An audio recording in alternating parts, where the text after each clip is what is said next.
Well, it got to the point where there were so many duties in the temple that some people had to become full-time. So when you were full-time temple, you worked about 20 hours a day. We would always try to let each other know next day, well, how long did you sleep? Oh, I slept 2 hours. You only slept 2? Well, I slept an hour and a half. And then Sunday we'd have a Sunday morning service, and then around 1 o'clock, hop on the buses, drive up, drop people off in San Francisco, and drive up to Redwood Valley. The longest I ever stayed awake was 6 days, and that's with no coffee, no nothing. It changed over the years, but it was always busy. Being in an environment where you're constantly up, you're constantly busy, and you're made to feel guilty if you take too many luxuries like sleeping, you tend to not really think for yourself. And I did allow Jones to think for me because I figured that he had the better plan. I gave my rights up to him, as many others did. How hard was it doing that job?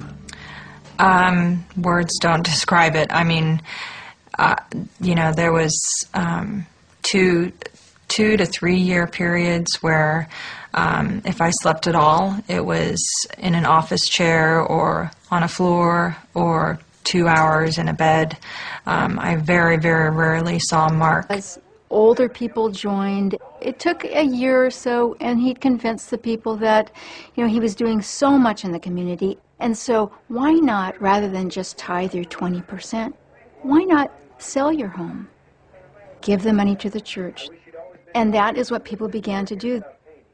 People were persuaded to remortgage their homes, sell their homes, cash in the policies that were supposed to pay off their mortgages, borrow against their pensions, sell their family jewels, borrow from their families, sell their cars.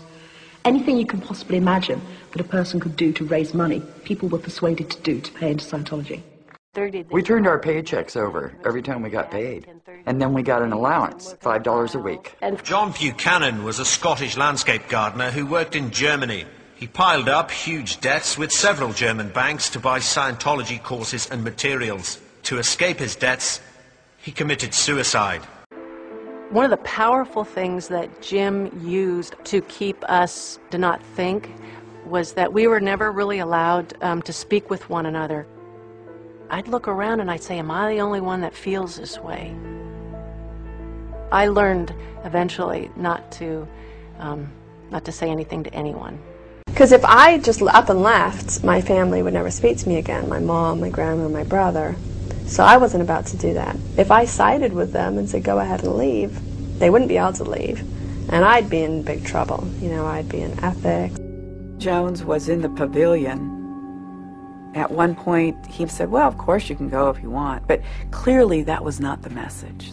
The message was, you are betraying me. Richard borrowed £3,000 to pay for Scientology courses. Tony Clark and other Bournemouth mission officials wrote Richard several letters. Some of them distressed Richard so much he tore them up on the spot.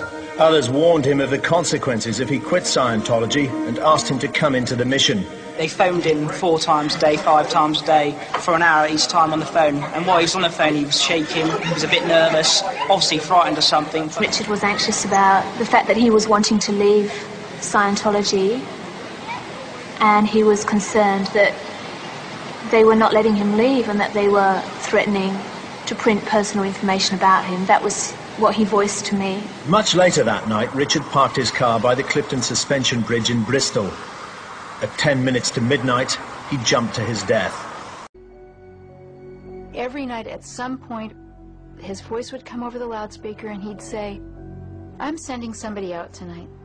Somebody you know, somebody you trust. And they're going to act like they want to leave. But this is a loyalty test, and you need to turn them in. A father would turn in a son, a husband would turn in a wife, a small child would turn in a parent.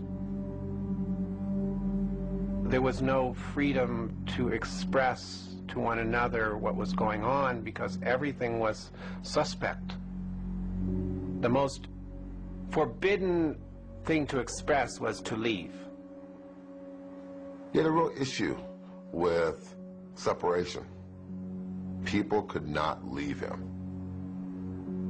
He took it as a betrayal to the cause and to him personally. He said, I really really want to get away from here, and by Christmas I will be gone. By Christmas, do you want to be gone? Yeah, well, by Christmas, do you want to be gone? By Christmas, do you want to be gone? I would ask you, could I go home to make a trip to see my people? I have the power to send you home by Christmas, but it's not on Trans World Airlines. It's blasphemy. It's blasphemy to talk about going back when you have not been given any approval. Do you want to go home?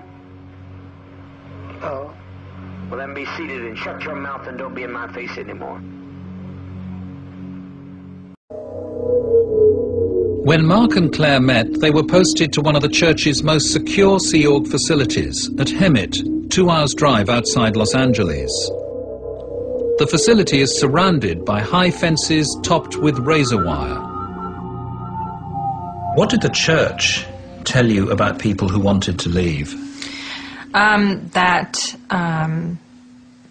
people in the Sea organization have foregone the right to leave, and that was reiterated on many different instances. Let's fill this atmosphere with warmth and love.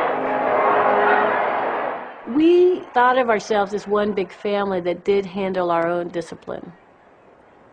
I was in a lot of the meetings where people were spanked or beaten, and I was slapped once also in a public meeting. People were brought up front and asked to, they had to tell who they'd slept with and who they had sneaked off to a restaurant with. It wasn't a week that went by that I wasn't called up on the floor because of my behavior, because of my attitude.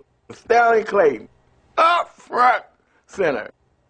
He would ask people, what do you think we ought to do with them? You think I ought to get a good boxing? And then you'd get a resounding roar, yes. You might fight 5 people in one night. Well, you know, you're very tired. I've seen situations where they actually knocked the person out and actually took water and threw the water back on, woke him up and woke him some more.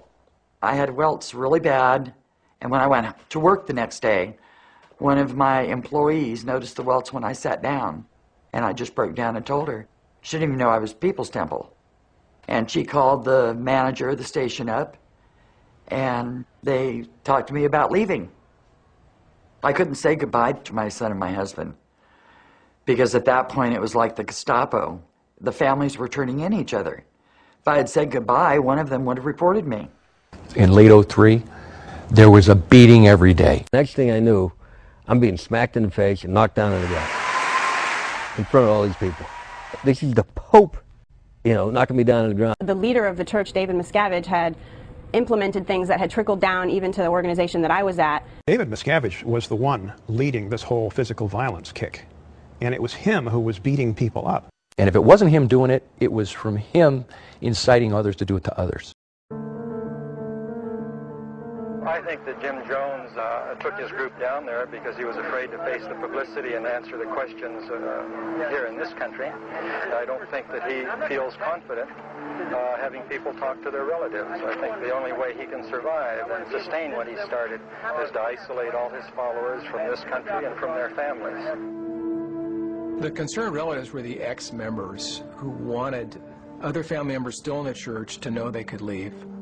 They wanted them to feel that there was an outside world, that Jones was wrong about telling people they could never leave the church and that they'd be treated badly in the real world.